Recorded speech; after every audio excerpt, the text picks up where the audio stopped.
I never thought my failing relationship podcast would lead me to love. But there I was, standing in the scorching Aurora summer heat, staring at the towering roller coasters of Illich Gardens. My producer had suggested I needed fresh content. "Your listeners are tired of hearing about failed Tinder dates, Cali," she'd said. The screams from the Thunderbolt caught my attention. My heart raced as I watched the cars plummet down the steep track. That's when I saw her, blonde hair whipping in the wind, hands raised high. Even from below, her joy was magnetic. "Single rider?" The attendant's voice snapped me from my trance. "Yes," I managed to squeak out. They paired me with the blonde woman I'd been watching. "I'm Mary," she said, flashing a smile that made my stomach flip more than the upcoming drops. "Cali," I replied, gripping the safety bar. "Please tell me this was a good idea." She laughed, a sound that somehow cut through the mechanical whirring.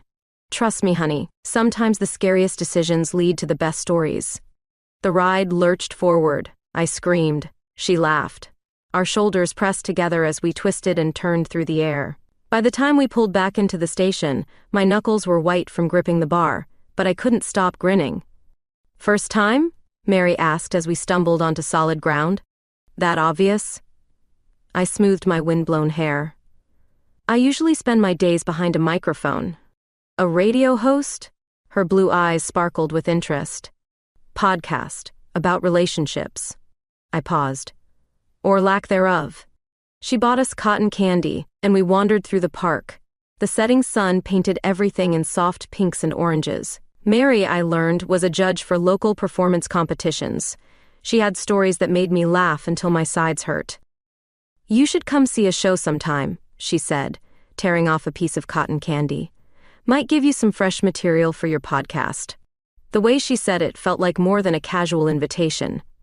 As darkness fell and the park lights twinkled to life, we found ourselves on a bench near the carousel. The music box melody provided a soundtrack to our conversation that seemed to never end.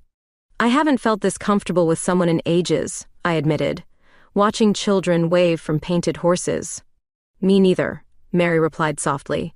Her hand rested inches from mine on the bench between us. "It's rare to find someone who really listens." When the closing announcement came over the speakers, we both jumped. Had 5 hours really passed? We exchanged numbers, and I tried to ignore the flutter in my chest when our fingers brushed. Walking to my car, I couldn't stop smiling. My podcast needed fresh content, but I'd found something else entirely. Something that made my heart race more than any roller coaster. I just didn't know yet how much that chance meeting would change everything. A week after our amusement park encounter, I found myself scrolling through Mary's social media. Her profile was filled with vibrant photos from drag competitions. Each image captured such joy and authenticity that I couldn't look away. My podcast needed this energy. "You want to cover drag queen competitions?" My producer raised an eyebrow during our morning meeting. "That's different." "Different is exactly what we need," I argued, showing her Mary's profile. "Look at these performances. The stories behind them must be incredible." What I didn't mention was how I'd been unable to stop thinking about Mary's laugh, her casual confidence, the way she made me feel alive on that roller coaster. The drag scene was my excuse to see her again. I messaged her about featuring the competitions on my podcast. Her response came within minutes. "Honey, I thought you'd never ask." The venue was smaller than I'd imagined, but it pulsed with energy. Sequins caught the stage lights, creating constellations on the walls. Mary stood near the judges' table, commanding attention in a sleek black dress that made my mouth go dry. "Welcome to my world," she said, pulling me into a hug that lingered just long enough to make my heart race. "Ready to have your mind blown?" The performances were spectacular, but I found myself watching Mary more than the stage. The way she leaned forward during emotional numbers, how her eyes lit up at particularly clever performances. She caught me staring once and winked. During breaks, we did quick interviews. My microphone captured her insights about performance art and self-expression, but it missed the electricity when our fingers brushed, the way her gaze held mine longer than necessary. "You're a natural at this," she said after one segment. "Your listeners will love it." "I have a good subject," I replied, trying to sound professional despite my racing pulse. The evening stretched on, filled with music and laughter. Between performances, Mary introduced me to the competitors. Each had a story that would make incredible podcast content, but I struggled to focus when she stood so close. These queens aren't just performers, Mary explained as we watched the final number.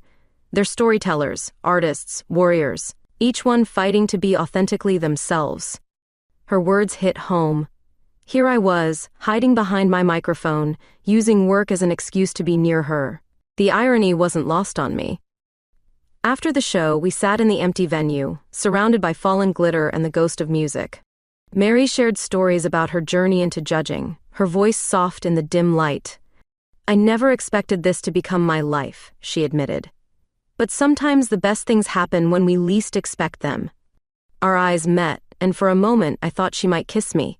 Instead, she stood and offered her hand. Same time next week? Your listeners need to hear the whole season. I took her hand, ignoring the spark that shot through me. It's a date. The word slipped out before I could stop it.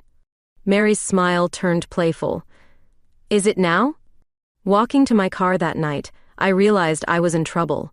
This wasn't just about saving my podcast anymore. With every interview, every shared laugh, every lingering look, I was falling for a woman who lived in a world so different from mine. And somehow, that made it even more thrilling. The backstage area became my second home over the next few weeks. I shadowed Mary through rehearsals, learning the intricate dance between judges and performers. The air always smelled of hairspray and anticipation, thick with dreams and glitter. Watch how they transform, Mary whispered one evening, leading me through the dressing room. It's not just makeup, it's armor.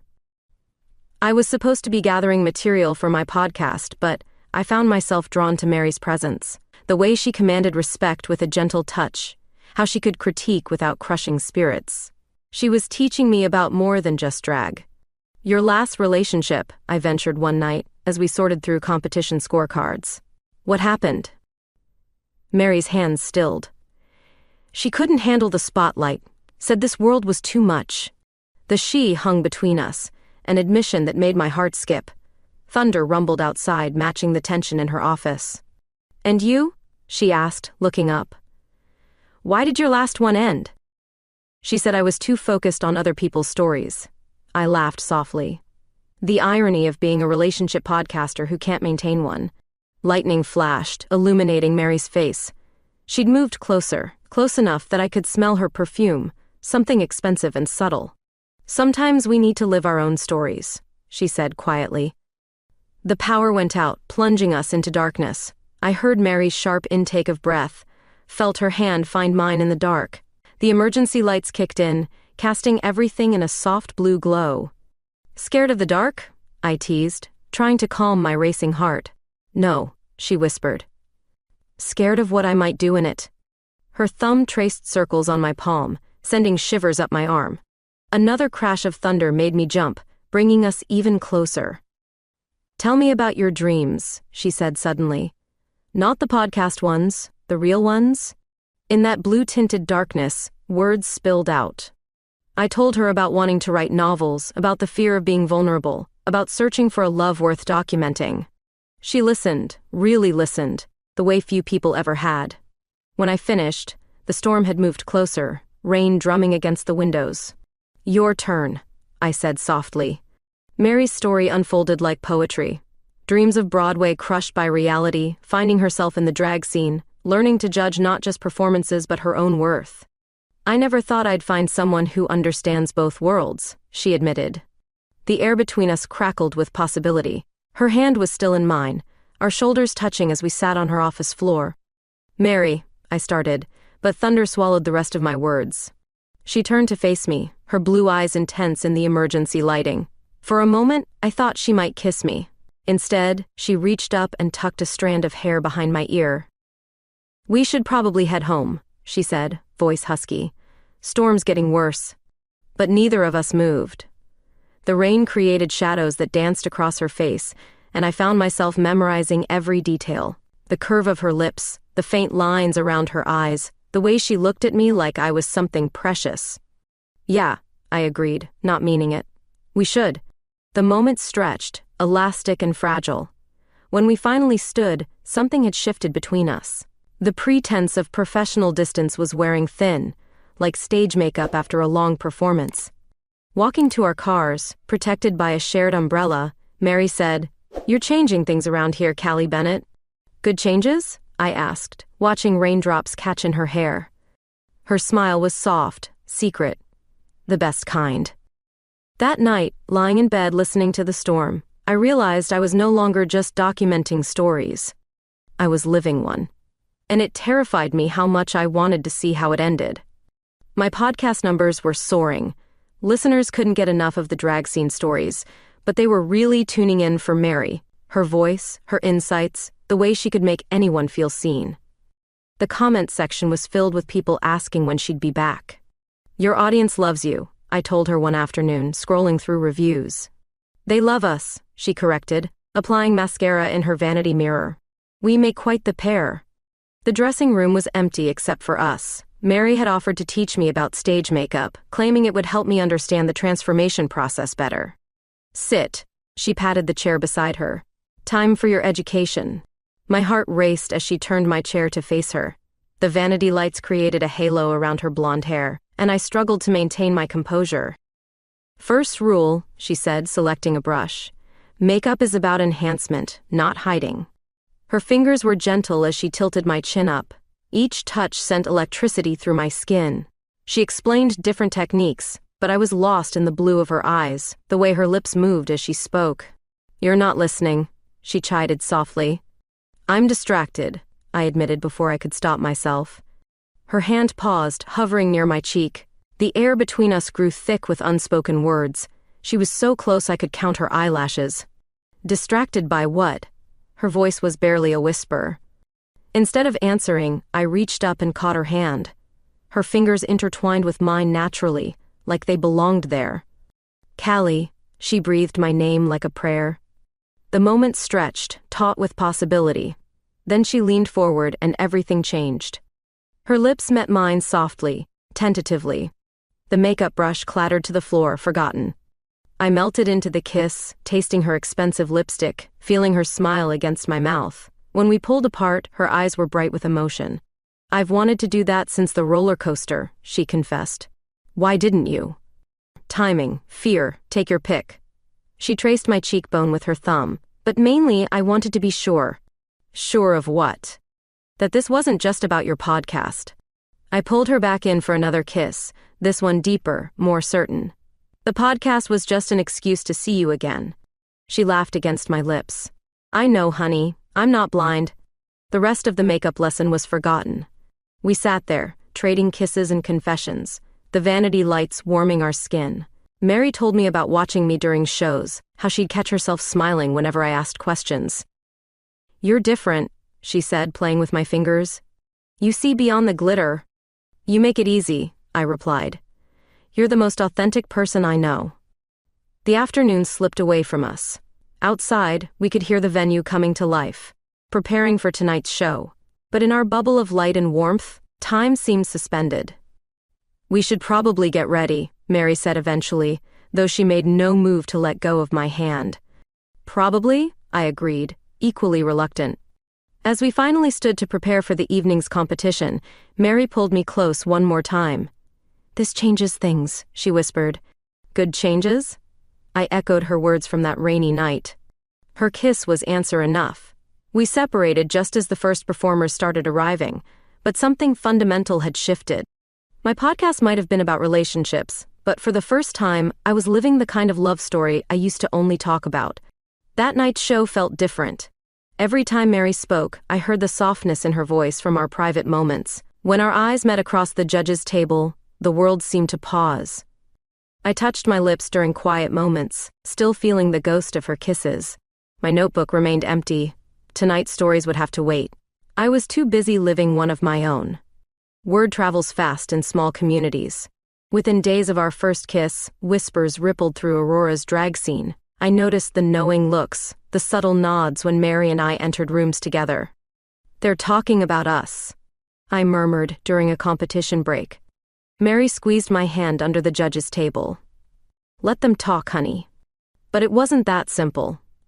My podcast audience picked up on the change in my voice whenever Mary appeared. The comments section filled with speculation about our relationship. "Your chemistry is electric," one listener wrote. "Are you dating the judge?" asked another. I stared at my laptop screen, cursor blinking in the empty reply box. How could I explain something I was still trying to understand myself? The real complications started during the semifinals. A contestant named Diamond Destiny approached me after her performance. "The scores seem different lately," she said, eyes sharp beneath false lashes. "Ever since you and Mary got close." My stomach dropped. "The judging is completely fair." "Is it?" Diamond's smile didn't reach her eyes. "Because some of us have noticed patterns." I watched Mary across the room, confidently delivering feedback to another performer. She was brilliant at her job, passionate about nurturing talent. The suggestion that our relationship might compromise that made me feel sick. That night, in Mary's apartment, I couldn't shake Diamond's words.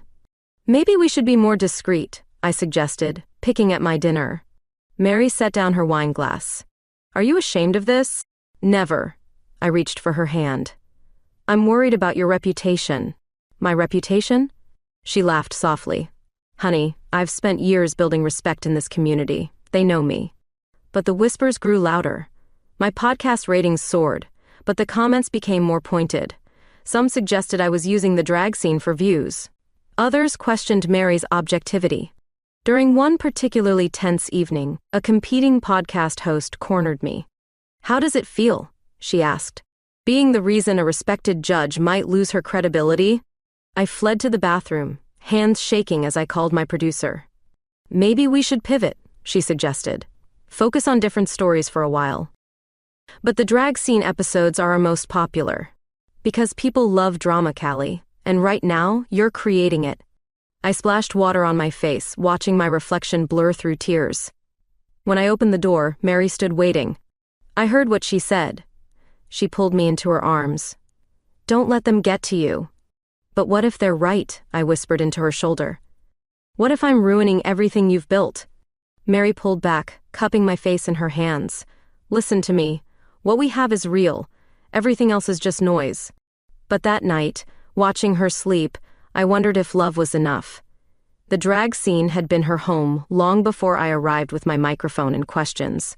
The next morning, headlines on local LGBTQ blogs speculated about favoritism in recent competition results. Mary's name appeared in most of them.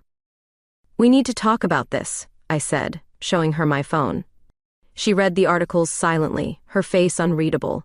Finally, she looked up. "Do you trust me?" "Of course." "Then trust that I can handle this. I've faced worse criticism." But I saw the strain in her smile, noticed how she spent longer reviewing scores, second-guessing decisions she used to make confidently. During the next competition, I sat in the audience instead of beside her at the judges' table. The distance felt wrong, but necessary. Mary's eyes found mine between performances, and I saw both understanding and sadness in them. Later, in the empty venue, she found me collecting my recording equipment. "This isn't the answer," she said softly. "Then what is?" She pulled me close, kissing me with a fierce certainty that made my doubts waver. "We figure it out together. That's what couples do." The word couples sent warmth through my chest, even as fear lingered. We were navigating uncharted territory, trying to balance professional integrity with personal happiness. As we left the venue that night, hand in hand, I realized something. The stories I'd always told on my podcast were about love's challenges. Now I was living one, complete with all its complications and beauty. The whispers would continue, but maybe they didn't matter. What mattered was the way Mary looked at me, how our fingers fit together, and the certainty that some things were worth fighting for. The breaking point came on a Tuesday. I was editing my latest podcast episode when my producer called, her voice tight with concern. "Have you seen Real Talk, Aurora's latest post?" I hadn't. Opening their website made my blood run cold. There, in high definition, were private moments between Mary and me. Us kissing in what we thought was an empty dressing room. Holding hands behind the judge's table. Intimate conversations caught on someone's phone. Inside Aurora's drag scene, "Love, Bias, and the Death of Fair Competition," screamed the headline. My hands shook as I scrolled through the article. They'd interviewed eliminated contestants, including Diamond Destiny. who claimed Mary's scoring had become suspiciously favorable to performers who supported our relationship. "This is a hit piece," I whispered into the phone. "It's trending," my producer replied gently. "We need to address it." Before I could respond, texts flooded my phone. Mary's name flashed on screen. "We need to talk, now." I found her in her office, pacing. The usual warmth was gone from her eyes, replaced by something harder, more wounded. 15 years, she said as I entered. 15 years building my reputation in this community. "Mary, I'm so sorry. They're calling for my resignation from the judge's panel." Her laugh was bitter. "Apparently, I can't be trusted to remain objective while dating you." The word dating had never sounded so painful. I reached for her, but she stepped back. "Maybe we should take a break," I suggested, the words burning my throat. "From the podcast coverage, I mean." "A break?" She stopped pacing. "You mean run away?" "No, I mean protect what you've built. These competitions mean everything to you. You mean everything to me too." Her voice cracked. "But right now, I can't tell if you're trying to save my career or escape the scandal." The accusation stung because part of me wondered the same thing. Was I being noble or cowardly? My phone buzzed again, my producer suggesting we suspend the drag scene episodes. Mary watched me read the message, her expression darkening. "Go ahead," she said quietly. "Pull back. It's what you do best, isn't it?" "That's not fair, isn't it? You hide behind your microphone, Cali. Recording other people's stories because you're afraid to live your own." Her words hit like physical blows. Because she was right. I'd spent years documenting relationships while keeping myself safely distant from real intimacy. "I'm not hiding now," I argued. "I'm trying to protect you." "I don't need protection. I need someone who won't disappear when things get difficult." The silence that followed was deafening. Outside her office, we could hear the venue coming to life, performers arriving for tonight's competition. "I should go," I said finally. "Give you space to handle this." "Space?" Mary's laugh was hollow. "Honey, space is the last thing I need from you right now." But I was already backing toward the door, fear and shame churning in my gut. "I'll cancel the upcoming episodes. Let things cool down." "And us?" Her voice was barely audible. "Are you canceling us too?" I couldn't answer. Instead, I fled, ignoring the stares and whispers that followed me through the venue. In my car, I finally broke down. My phone kept buzzing, messages from listeners, competitors, my producer, but the only message I wanted to see never came. That night's competition happened without me. I sat in my apartment, staring at my recording equipment, wondering how something that had brought me such joy could now feel so poisonous. The Real Talk article continued to spread. Comments poured in, some supportive, others cruel. But the loudest voice was my own conscience, asking if I'd just made the biggest mistake of my life. Because in trying to protect Mary's world, I might have just destroyed the best part of mine. 3 days of silence felt like an eternity. I'd stopped checking my podcast comments, ignored calls from my producer, and watched my phone for messages from Mary that never came. On the 4th day, I made a decision. If I was going to understand Mary's world truly, I needed to do more than observe from behind a microphone. "You want to what?" Diamond Destiny's surprise was evident even through the phone. "I want you to transform me, help me perform." There was a long pause. "Does Mary know about this?" "No," I admitted. "But I need to understand, really understand." Diamond agreed, perhaps out of curiosity or guilt over the article's fallout. The next afternoon, I found myself in her home studio, surrounded by wigs and costumes. "First lesson," she said, studying my face. "Drag isn't about hiding, it's about revealing." Hours passed as Diamond worked her magic. Foundation, contour, false lashes that felt heavy on my eyes. Each layer added something new, something brave. "Look," she finally said, turning me toward the mirror. I barely recognized myself. The woman staring back was both stranger and truth, vulnerable and powerful. "Now for the hard part," Diamond smiled. "Walking in heels." The training was intense. Diamond taught me to walk, to lip sync, to command attention. My muscles ached, my feet blistered, but something inside me was awakening.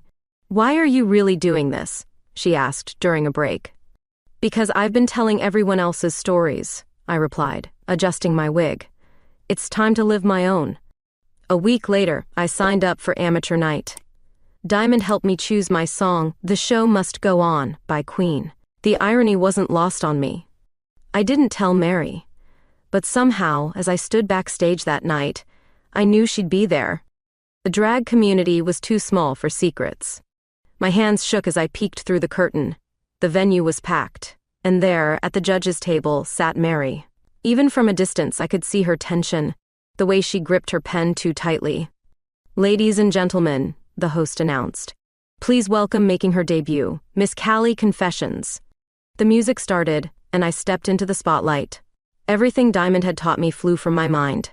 But then I caught Mary's eye, saw her mouth fall open in recognition, and something clicked. This wasn't about performing. It was about being brave enough to be seen. I poured everything into that performance, my fear, my love, my regret. The lyrics became my confession, each gesture a plea for understanding. When the music ended, the audience cheered, but I only saw Mary, who sat perfectly still, tears streaming down her face. Backstage, still shaking from adrenaline, I heard her voice. "What do you think you're doing?" I turned. Mary stood in the doorway, looking beautiful and fierce. "Understanding," I said simply. "Finally understanding."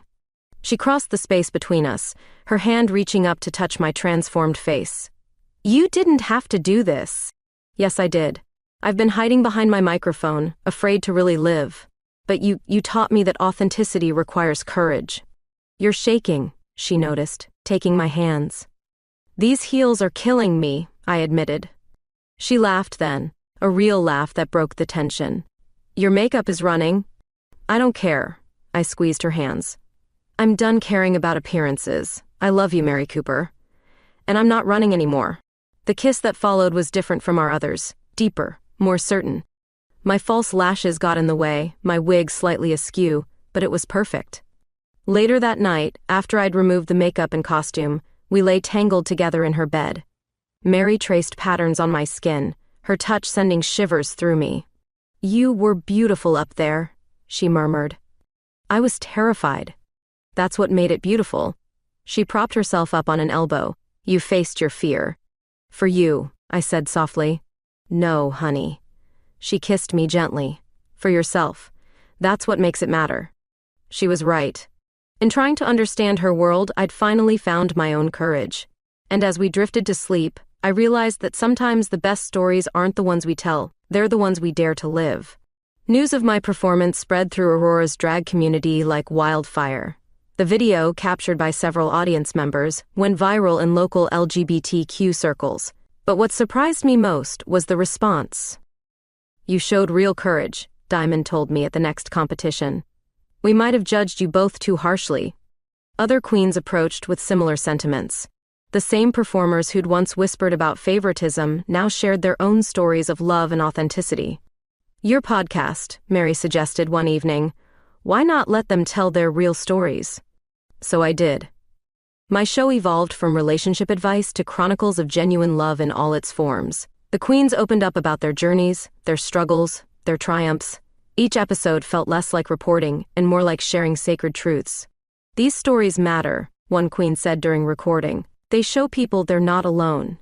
Mary sat in on every interview, her presence a quiet strength. The way she interacted with the performers, drawing out their vulnerability while protecting their dignity, made me fall even deeper in love. But the real test came when Mary decided it was time for me to meet her family. "They're traditional," she warned as we drove to her parents' house in the suburbs. "But they're trying." The modest home looked like any other on the street. Mary's mother opened the door, her smile careful but genuine.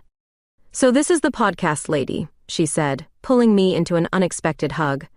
Inside, family photos covered the walls, young Mary in dance recitals, school plays, graduation. Her father sat in his armchair, watching us with guarded curiosity. "Mary says you're a storyteller," he said finally. "I try to be," I replied, accepting a glass of iced tea from her mother. "Tell us one," he challenged. "Tell us your story with our daughter." Mary tensed beside me, but I took her hand. The truth was all we had. I told them about the roller coaster, about finding love when I least expected it, about learning to be brave enough to live my own story instead of just telling others. And the drag shows? Her mother asked quietly.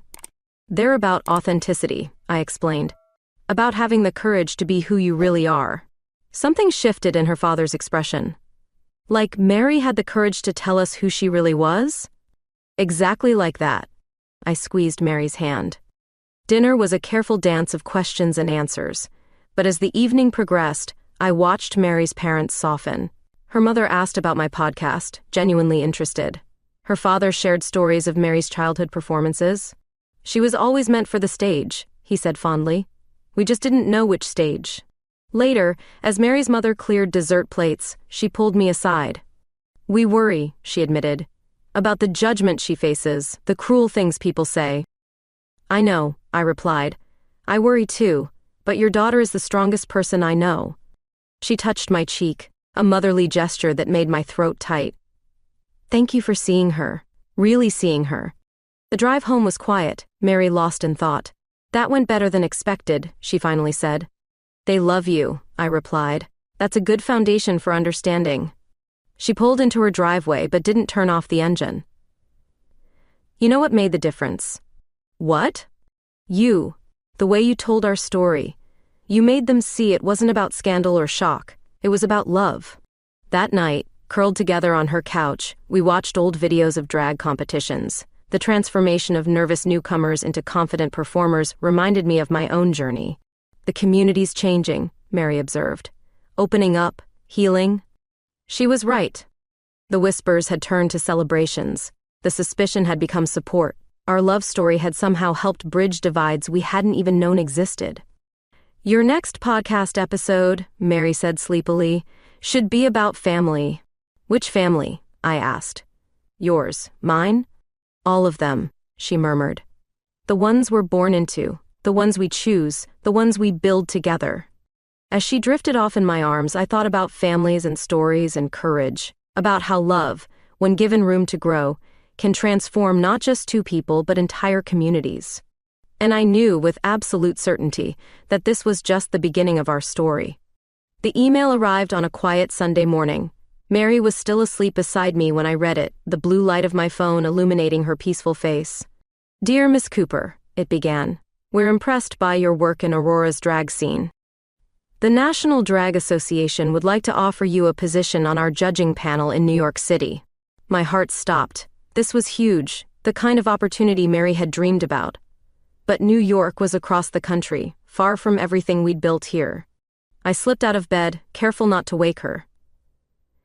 In the kitchen, I made coffee and tried to sort through my emotions. The smell of brewing coffee eventually drew Mary out. You're up early, she yawned, then noticed my expression. What's wrong? I handed her my phone. Watched her eyes widen as she read, her hand trembling slightly. New York, she whispered. It's an amazing opportunity, I said carefully. She set the phone down, wrapping her hands around a coffee mug. It's not just an opportunity, it's everything I've worked for. The silence that followed was heavy with unspoken questions. Finally, she looked at me. Come with me. The words hung in the air between us. What? Your podcast can be recorded anywhere. You've built a following. They'll follow you to New York.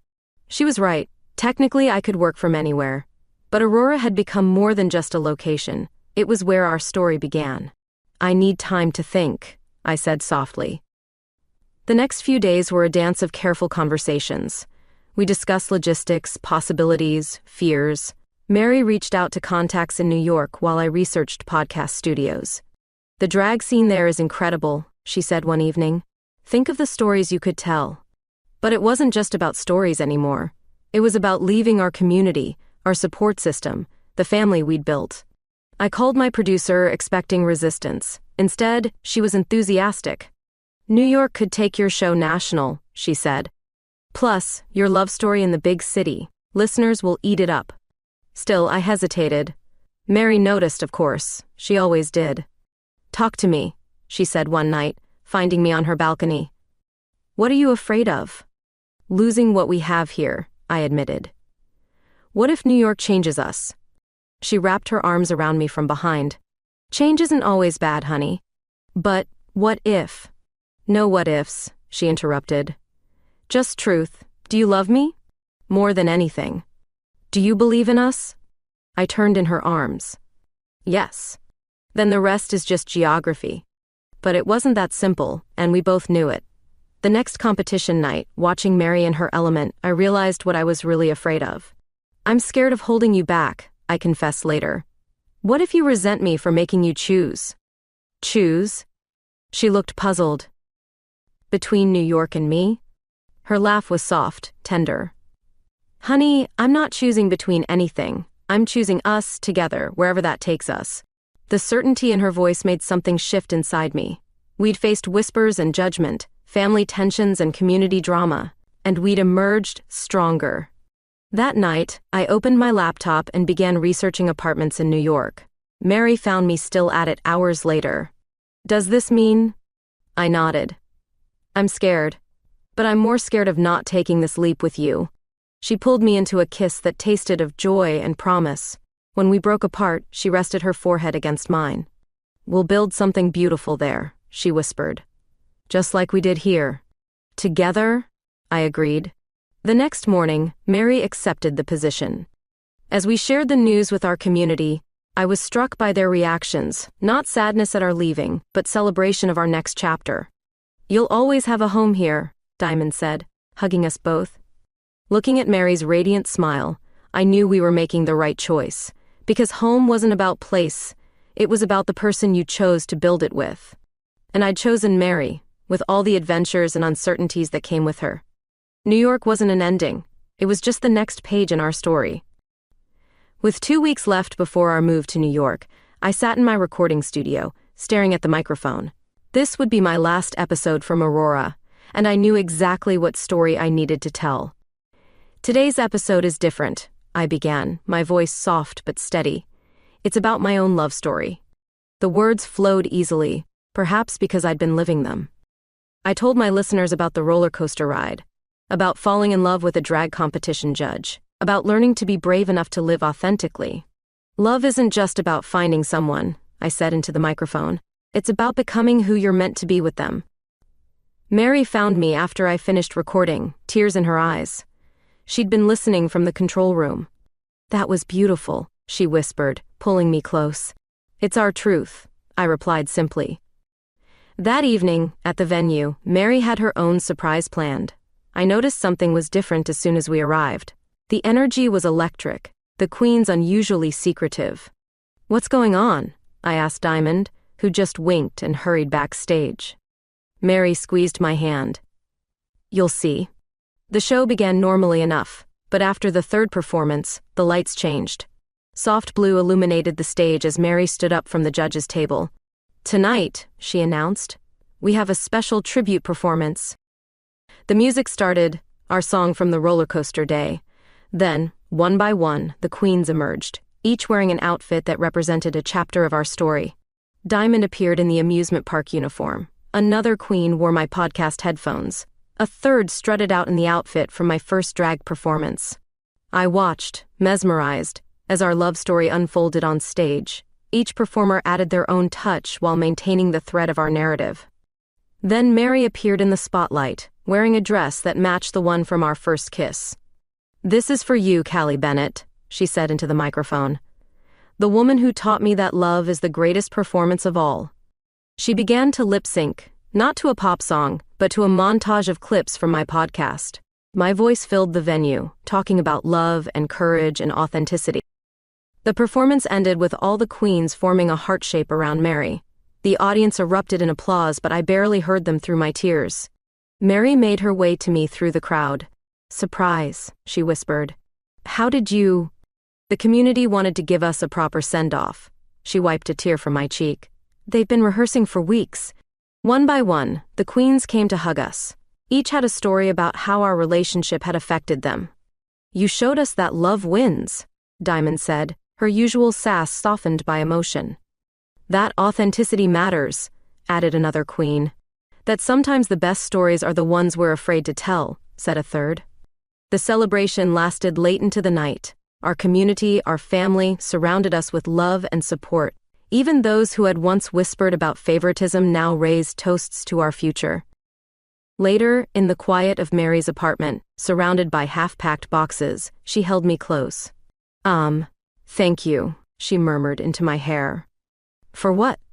For being brave enough to love me publicly, for telling our story, for choosing us. I turned to face her. Thank you for giving me a story worth telling.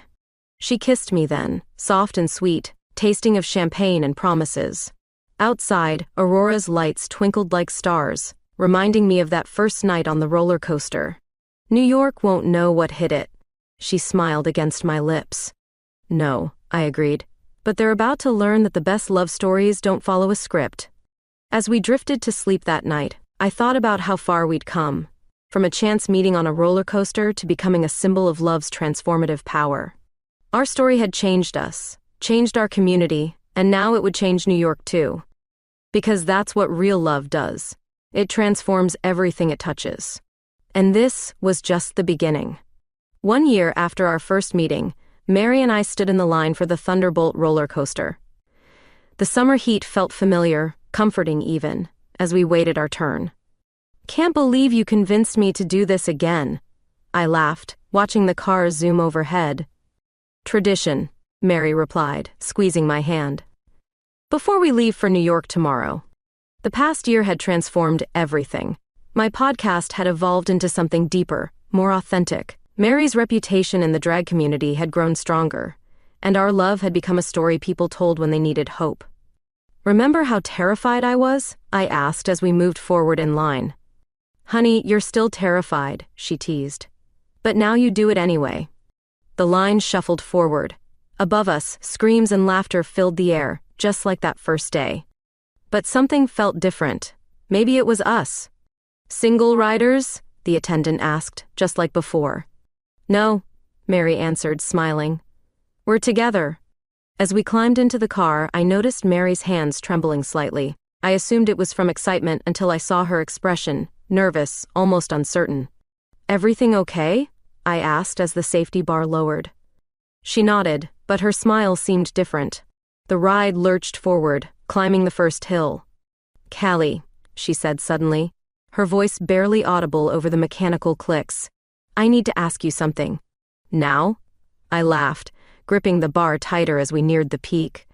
Now. She reached into her pocket, and my heart stopped. The world paused at the top of that first drop. Mary held out a small box, opened it with shaking hands. Marry me? She asked, just as we plummeted. My scream mixed with laughter and tears as we twisted through the air. The ring glinted in the sunlight, somehow staying secure in its box despite the G-forces. When the ride finally stopped, my hands were still shaking. Mary looked at me expectantly, hopefully. Yes, I whispered, then louder, yes. The crowd around us burst into applause as she slipped the ring onto my finger. Someone recognized us from the drag shows and started chanting our names.